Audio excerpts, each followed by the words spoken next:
Chcípeš jak hovno, prdel, piča kunda. Jdi do prdele, kreténe, no a co jako, je ti to vadí? No a co jako? Zmrde, chcípni. Kdyby zemřela Iveta Bartošová, to by pak bulvár už neměl o čem psát a šel by srát.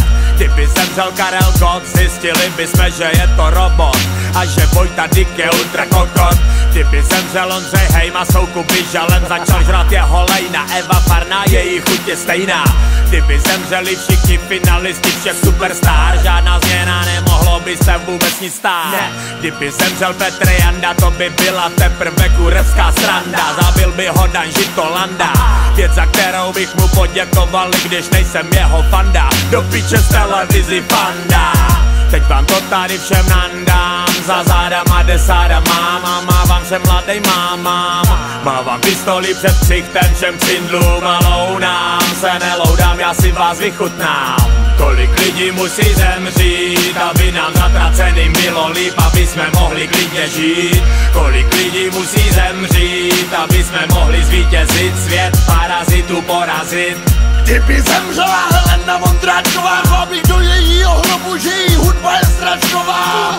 Kdyby zemřela Ilona Čáková, nemusel by jí zabíjet Maris ani já. Kdyby tak konečně zemřel pedofil Honza Nevět, začal bych se smíchyval, ale to slavoval bych let tak nevět.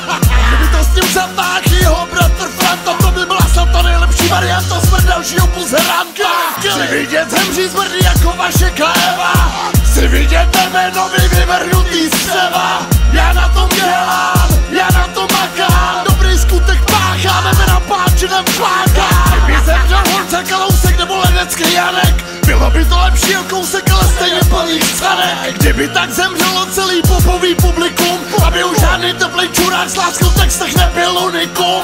Kolik lidí musí zemřít, aby nám zatracený bylo líp, aby jsme mohli klidně žít.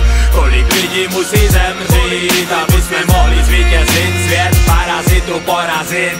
Kdyby zemřel český Slavík, ten na který si náš tupej národ navyk, kdy puzna skáče buzně na dyk, tak bych snad nebyl tolik na nervy, jako když zase vyhraje Buzík za kurvení umění dík. Kdyby to nebylo dost na hlas hluchý ovce, by naší hudbě zlomili vás, co s tím děláte teď na nás. Kdyby zemřeli všichni agenti českých pseudostars, zežrali bychom všechen ten show business naráz. Český Slavík, Jaroslávy Klangerová, Petr Nagy, jedna stračka za druhou, tu se zeblín. Černocká, Zelenková, všechny tyhle babi, jaký byly rošple, už za do paby a měli by se zabít. Český show business je veď, zmrť mají šek, za playback, za štětem štěk, nejde to slyšet, a koleje jsou vyjetý. Je to komunistický, zatuchlý a celý vyblitý, ale sázím, že slaví 2014 se bude, ne. El Marron, Ember. Desát, Sodoma Gomora. Kolik lidí musí zemřít, aby nám zatraceným bylo líp, aby jsme mohli klidně žít. Kolik lidí musí zemřít, aby jsme mohli zvítězit, svět parazitů porazit.